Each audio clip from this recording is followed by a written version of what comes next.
ہم تو یہ بھی کہتے ہیں کہ کسی بندے نے ساری زندگی قرآن پڑھا ہی نہیں، آپ اس کی قبر میں پورا ٹرک قرآن کا دفن کر دیں، کیا فائدہ ہوگا؟ یہ بدعات ہیں، خرافات ہیں، ان کا کوئی اللہ کے ہاں اجر نہیں ہے۔ آپ اس بچی کو صورتیں یاد کروائیں، قرآن پر تربیت کروائیں، ان کو قرآن سکھائیں، یہی کافی ہے۔ اور یہ چاول پھینکنا کہ لو جی میں اپنا رزق ایتھے چھڈ کے جا رہی ہوں تے اگا رزق ہے، یہ تو ہندوؤں کی رسم ہے پیورلی۔ یہ بر صغیر کے معاشرے میں ہندو اور سکھوں سے یہ رسم آئی ہے، تیل ڈالنا دروازے کے اندر نئی بہو کے آنے پر اور چاول یا رزق پھینکنا، یہ حرام اور کبیرہ گناہ ہے، اور بعض دفعہ یہ شرک تک پہنچ جاتا ہے۔ وہ بھائی اللہ کے بندو، اس کا رب ہے، اگر منڈی سے وہ رخصت ہو کے لاہور بھی جا رہی ہے تو وہاں بھی اس کا وہی رب ہے، اس کا رزق تو لکھا جا چکا ہے۔ میں جی یہ رزق چھوڑ کے جا رہی ہوں۔ اچھا ہندوؤں کے اندر نا ایک بڑا باطل عقیدہ ہے کہ وہ کیا کہتے ہیں، بیٹی تم اپنے خامند کے ساتھ جا رہی ہو، اب یا تمہاری لاش آئے گی یا تم گزارا کرو گی۔ یہ ہمارا نہیں ہے اصول۔ بندہ ظالم ہو، شرابی نکل آئے، زانی نکل آئے، بچی کو مارے، ظلم کرے، نہ، شریعت نے کہا لے خلا۔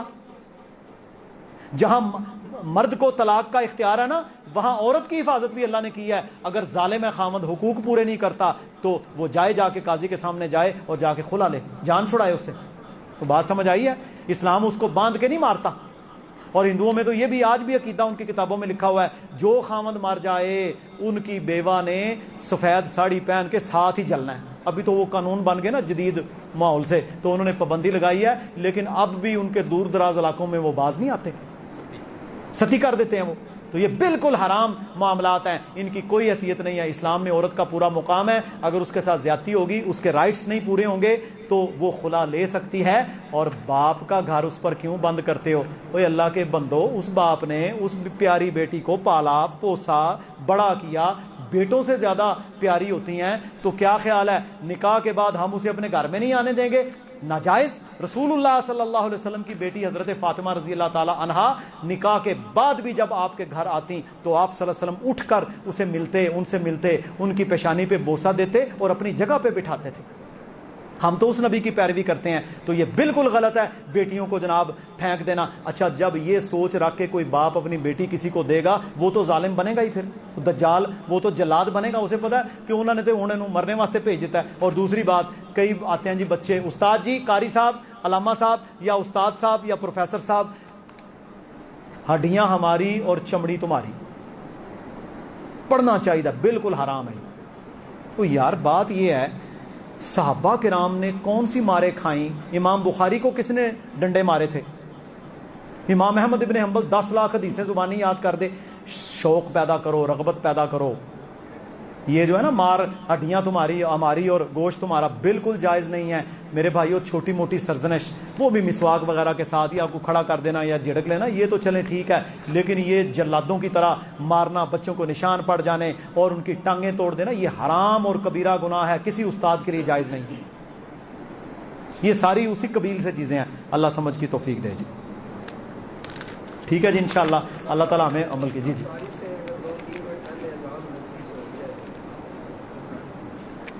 دیکھیں، افطاری سے 2-3 منٹ پہلے اذان غلطی سے نہیں ہونی چاہیے، کیونکہ سورج کا غروب ہونا آپ دیکھیں، اگر غلطی سے ہو گئی اور واقعتاً وہ غلطی ہے، اس میں خباثت شرارت شامل نہیں ہے، تو پھر وہ بھول چوک کر کھانا کھانے کی طرح ہے۔ انہوں نے اگر کھا لیا تو وہ دوبارہ روزہ افطار کریں گے وقت ہونے پر۔ وہ اسی طرح ہی ہے، مثلا عصر کے وقت گھر گئے، روٹین تھی، جا کے کوئی چیز پڑی بھی ہے کھا لی۔ اب میرا بچہ وہ اسکول سے آیا، وہ پتہ ہے بچے اس نے آتے ہی وہ پتہ ہے کولر سے پانی پینا، پی گو میرا تو روزہ تھا، یعنی یہ بھولنے والی بات ہے، اس میں کوئی حرج نہیں ہے۔ پریکٹیکلی اس طرح ہے کہ اگر فرض کریں افطاری کے ٹائم سے 3-3.5 منٹ پہلے غلطی سے مسجد نے اذان دے دی، اسے ٹائم دیکھنے میں غلطی ہو گئی، زیادہ تر نہیں، تو اس کا کیا؟ جی یہ بھی وہی غلطی ہے نا، دیکھیں یہ خطا ہے، خطا کو ابن آدم سے اٹھا لیا گیا۔ جن لوگوں نے افطار کر لیا انہوں نے، ان پر وہی حدیث ہے کہ انہوں نے غلطی سے کھانا کھایا، یہ اللہ نے انہیں کھلایا، اور جب وہ اصل 3 منٹ کے بعد اذان سنے تب وہ کھولیں گے روزہ۔ ہاں کھل چکا ہے، پھر دوبارہ کھولیں گے، 3 منٹ کے بعد کھولیں۔ مثلا انہیں 1 منٹ کے بعد پتہ چل گیا کہ وہ ہو میں نے کھجور اور پانی کا گلاس پی لیا، یہ انہوں نے غلطی سے کھایا، پھر چپ ہو جائیں، پھر جب اصل غروب آفتاب ہو جائے پھر وہ روزہ کھولیں۔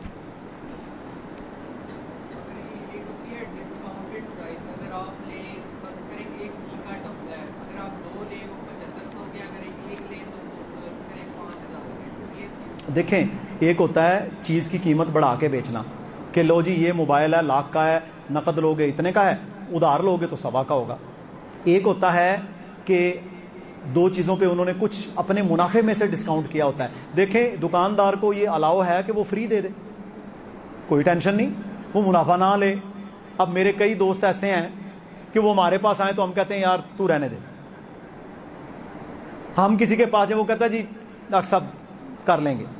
یہ کیا ہوتا ہے؟ یہ آپ کی محبت ہے اس کے ساتھ، آپ اسے اوبلائج کر رہے ہیں، یہ سود نہیں ہے، ٹھیک ہے، یہ سود نہیں ہے، کیونکہ اس میں کوئی شرط شامل نہیں، اس نے اپنے منافع میں سے آپ کو، مثلا ایک بندہ کسی پروڈکٹ کے اوپر 50 روپے منافع کما رہا ہے، منافع کی بھی شرح کوئی نہیں ہے، مارکیٹ ویلیو کے مطابق ہونا چاہیے، شریعت نے کوئی شرح نہیں رکھی، ہاں مارکیٹ ویلیو کے مطابق ہو، عقل والا ہے لے گا، تو وہ اپنے 50 میں سے 40 چھوڑ دے، کسی کو قیمت خرید پر ہی دے دے اور کسی کو آدھی قیمت پر گھاٹے میں دے دے، تب بھی جائز ہے، یہ اس کی اپنی چیز ہے، یہ سود نہیں ہے، کیونکہ نقد و نقدی ہو رہا ہے کام۔ سود اس وقت ہوتا ہے جب شرط شامل ہو جائے کہ یہ بائک نقد۔ اچھا مجھے یہ بتائیں، جس کے پاس نقد موٹر سائیکل گاڑی یا کوئی چیز خریدنے کے پیسے جیب میں پڑے ہوں، اس کا دماغ خراب ہے، وہ قسطوں پہ لے گا؟ کبھی بھی نہیں لے گا، وہ کہے گا یہ بھائی جی یہ پیسے پھڑو تو چیز دیو۔ اسے کیا ضرورت ہے 15-20 ہزار زیادہ دینے کی؟ 15-20 ہزار وہ زیادہ اس لیے دے رہا ہے کہ اس کے پاس کم پیسے ہیں، اور وہ 15-20 ہزار زیادہ اس لیے لے رہا ہے کہ اس کا ٹائم ہے، اور یہی سود ہے، یہ انڈرسٹینڈ کریں۔ ایک بندہ میرے پاس ایک چیز رکھتا ہے کہ یہ بیچنی ہے اور مجھے آپ نے 100 روپے دینے، میں اس کو میرے پاس رکھتا ہے مہینے بعد 10 دن بعد ہفتے بعد میں اس کو بیچتا ہوں 150، 50 میرے نہیں جائز۔ دیکھیں ایک بندہ کسی کی جی کسی کی دکان پر وہ چیز رکھتا ہے کہ میری یہ دکان چیز بیچ دو، اچھا موبائلوں کی دکان ہے آپ کی، وہ کہتا ہے جی میرا یہ موبائل میں آپ کو دے رہا ہوں 1 لاکھ کا، اچھا وہ آپ نے سمجھ لیں اس کے لیے اس سے خرید لیا نا، طے ہو گیا آپ کا کہ میں نے 1 لاکھ کا تم سے لے لیا، آپ چاہے 10 لاکھ کا بیچیں، طے ہو گیا آپ کا، 100 روپیہ طے ہو گیا آپ کا، اس کے بعد آپ اس کو زیادہ پر بیچ سکتے ہیں، یہ الگ چیز ہے، وہ ڈیلر کی ڈیل الگ چیز ہے، کیونکہ وہ تو سامنے بٹھا دیتا ہے نا دونوں کو، اس میں غرر ہے، دھوکہ ہے، اس میں غرر کوئی نہیں۔ دکاندار نے وہ چیز، اچھا مجھے یہ بتائیں، جو دکاندار ہے کسی بھی پروڈکٹ کا، وہ کبھی بھی مہنگی نہیں خریدے گا، وہ کچھ رقم رکھ کے ہی لے گا کہ یار مینو میں کچھ آ رہا ہے بچ جاؤ، طے تو ہوا ہے نا، طے ہونا بھی تو وہی ہے نا کہ بھائی یہ 100 روپے کی میں آپ کو دے رہا ہوں آپ بیچ دیں، یہ 100 روپے کی میں آپ کو دے رہا ہوں آپ بیچ دیں۔ اچھا اس میں 2 اصول ہیں، مجھے کسی نے کہا میرا وہ کاروبار مثلا سونا، میرا یہ کاروبار نہیں ہے، مجھے کسی دوست نے کہا یار یہ مجھے سونا لے دیں، اب اس نے مجھے اس نیت سے کہا کہ ڈاکٹر صاحب کا جاننے والا ہے دھوکہ نہیں دے گا، اچھا میں بیچ میں سے کاروبار کرنا شروع ہو جاؤں، یہ جائز نہیں ہے، یہ دھوکہ ہے۔ میرا کاروبار میڈیسن کا ہے، میرے سے وہ میڈیسن لے میں اس پہ کماؤں، کچھ بات سمجھ آئی ہے؟ تو یہ تھوڑی سی چیزیں ہیں، چھوٹے چھوٹے نقطے ہوتے ہیں، ان کو سمجھنا چاہیے۔ آپ نے وہ چیز دی، طے ہو گیا 100 روپے کی ہے، وہ آگے چاہے 125 کی بیچ دے، لیکن اس میں کوئی پارٹی انوالو نہیں، وہ یہ کہے گا یہ میری ہے، وہ اپنی کر کے بیچے گا، ظاہر ہے میری دکان پہ پڑی ہے تو وہ میری ہے، یہ چیز ہے۔ اسی طرح ہم کئی سامان ادھار منگوا لیتے ہیں، ہمارے پاس بھی کئی کمپنیوں کی پروڈکٹس، میڈیسن آ گئی، وہ 1000 روپے ڈیلی لے رہے ہیں، مال 50,000 کا پڑا ہے، تو وہ ہمارا مال ہے نا، وہ کمپنی کا نہیں ہے، اب وہ ہم اپنا کر کے بیچتے ہیں، ان کو 1000 روپے ڈیلی دیے جا رہے ہیں، یہ جائز ہے، اس میں کوئی حرج نہیں۔ جی کریں۔ دیکھیں جی عدت، کسی عورت کی عمر ہو 15 سال، کسی عورت کی عمر ہو 100 سال، عدت خامد کے مرنے پر 4 مہینے 10 دن، اس میں تو کوئی فرق نہیں۔ ہاں کسی عورت کی ایسی عمر ہو کہ حائضہ ہے، یعنی حیض آتا ہے، تو اس کی عدت ہوگی 3 حیض، وہ بنے 50 دن، 40 دن، 35 دن بھی بن سکتے ہیں۔ آج طلاق دی، کل حیض آ گیا، 1 ہو گیا، تو اس کی حیض ہے۔ جو عورت سنیاس میں پہنچ چکی ہے، مینو پاؤزل ہو چکا ہے، بوڑھی ہے، طلاق ہو گئی، تو اس کی عدت ہے 3 ماہ، اسلامی مہینے، 31 والا نہیں، 30 29 30 29، ٹھیک ہے، وہ 3 ماہ۔ یہ ہماری عدالتوں میں انہوں نے، کیونکہ یہ قانونی سا سسٹم ہے، 90 روز، حالانکہ یہ 90 روز میں 2 دن پھر بھی زیادہ ہی ہو جاتے ہیں اکثر، تو یعنی وہ 3 ماہ عدت، جس کا وہ نہیں ہے معاملہ، لیکن جس کا ہے وہ اپنا گزارے گی. اس میں پھر آگے شرطیں ہیں کہ کسی عورت کا نکاح ہوا کسی خامند کے ساتھ اور رخصتی نہیں ہوئی، رخصتی ہوئی ہی نہیں، طلاق ہوگی، اس کی کوئی عدت نہیں. ٹھیک ہے جی. تو یہ اس میں شکلیں ہیں. لیکن مرنے کی، خامد مرنے کی عدت بچی بوڑھی کے لیے سیم ہے، 4 مہینے. یہ بیسیکلی سوگ ہے اس کے لیے کہ اس کا خامد فوت ہو گیا.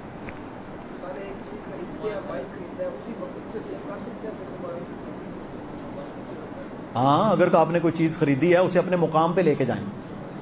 ہاں ایک صحابی تھے نا عبداللہ بن عمر رضی اللہ تعالیٰ عنہ، انہوں نے مارکیٹ سے تیل خریدا، ملک صاحب گھیو تیل خریدا، اور جب مارکیٹ سے انہوں نے وہ تیل خریدا نا تو اسی جگہ پر کھڑے کھڑے کسی بندے نے، ترمذی میں حدیث ہے، ہاں جی بیچنا ہے؟ انہوں نے کہا جی بیچنا ہے. اچھا انہوں نے پیسے بھی پے کر دیے سارے. کہتے ہیں اچانک میں نے دیکھا میرے کندھے کے اوپر کسی نے زور سے ہاتھ رکھا، میں نے مڑ کے پیچھے دیکھا تو وہ زید ابن ثابت تھے رضی اللہ تعالیٰ عنہ. انہوں نے کہا عبداللہ آپ بھول گئے، اللہ کے نبی صلی اللہ علیہ وسلم نے منع کیا تھا ہمیں جہاں سے تم چیز خریدو وہاں مت بیچو جب تک اپنے ٹھکانے ویئر ہاؤس دکان پر نہ لے جاؤ. دیکھیں نا ہم نیلا گمبد سے میڈیسن خریدیں، ایک دکان سے لی باہر سڑک پہ بیچنا شروع کر دیں، نہیں، ہمارے لیے اپنے ہاسپٹل کلینک کی فارمیسی میں لانا ضروری ہے. اللہ نے بڑے سسٹم رکھے ہیں تاکہ استحصال سے لوگوں کو بچایا جائے. ٹھیک ہے جی. وہ وضو کا طریقہ رہ گیا. صرف ایک چیز سکھانی تھی بھائیوں کو کہ ہمارے ہاں وضو میں نا کلی علیحدہ، ناک میں پانی علیحدہ. یہ روایت ضعیف ہے. بخاری و مسلم کے اندر جو حدیث ہے اس میں رسول اکرم صلی اللہ علیہ وآلہ وسلم نے ایک ہی چلو لے کر آدھا منہ میں ڈالا ہے، آدھا ناک میں ڈالا ہے اور صفائی کی ہے. یہ میں کر کے دکھا دیتا ہوں اگر کسی کو نہیں آتا، اور اگر آتا ہے تو ٹھیک ہے. ٹھیک ہے. وہ آپ نے اس طرح پانی لینا ہے، آدھا آپ کے منہ میں دائیں ہاتھ میں، آدھا منہ میں جائے گا، آدھا ساتھ ہی ناک میں جائے گا، اور ناک کو آپ نے بائیں ہاتھ سے صاف کر لینا. یہ طریقہ ہے سنت کے مطابق. یہ الگ الگ والی روایت سندن ثابت نہیں ہے، اور ویسے بھی متفق علیہ حدیث جو بخاری و مسلم کی ہے یہ اس کے خلاف ہے. تو بخاری مسلم کی روایت کو ترجیح ہے. اللہ رب العزت جی ہم سب کو سمجھنے کی اور عمل کی توفیق عطا فرمائے، ہماری یہ ٹوٹی پھوٹی سی نیکیاں قبول فرمائے اور ہمیں جنت میں جمع فرما دے. انشاءاللہ 28ویں رات کو تکمیل قرآن ہوگی تو اس کے موضوع کے اوپر انشاءاللہ ہمارا درس بھی ہوگا. اللہ تعالیٰ آپ جو لوگ اعتکاف میں بیٹھے ہیں آپ کو اپنا وقت قیمتی بنانے کی توفیق دے. جتنا آپس میں دوری اختیار کریں گے اور جتنا اپنے حجرے میں رہ کر اللہ سے ہم کلام ہوں گے وہی آپ کا اصل مقصد ہے. سبحان ربک رب العزت عما یصفون وسلام علی المرسلین والحمد للہ رب العالمین. سبحانک اللہم وبحمدک اشہد ان لا الہ الا انت استغفرک واتوب الیک.